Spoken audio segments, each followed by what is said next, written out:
कहानी का नाम है मैं ब्रह्मांड हूँ।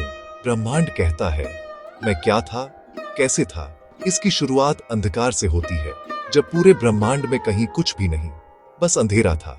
लाखों करोड़ों वर्षों तक सिर्फ अंधेरा रहने से मुझ में एक ऊर्जा उत्पन्न हुई, जिसे प्रकाश कह सकते हैं। मैं बहुत अलग महसूस करने लगा। ये वो ऊर्जा थी जिसे मैं खुद में थाम रखने की क्षमता नहीं रखता था। हालांकि ये ऊर्जा मुझसे ही उत्पन्न हुई थी। मेरे अंदर गुदगुदी सी होती थी, और मैं जहां पूर्ण रूप से अंधकार था, वहीं मुझ में एक अनजानी सी पर सकारात्मक रोशनी महसूस होने लगी, जिससे मुझ में बहुत हलचल हो रही थी। धीरे धीरे मुझ में जन्म ली।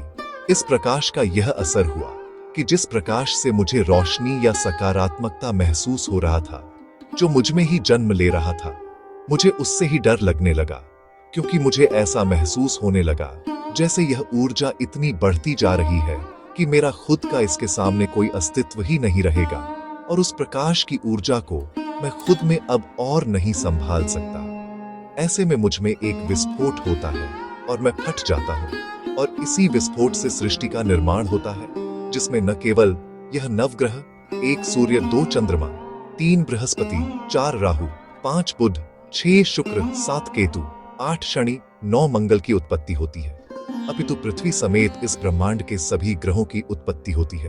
और मुझे ही लोग समय के नाम से जानते हैं। कोई मुझे भगवान कहता है, कोई गॉड, कोई अल्लाह, कोई यूनिवर्स। अनेक प्रकार के नामों से आज के समय में मैं जाना जाता हूँ। शेष की कहानी अगले भाग में।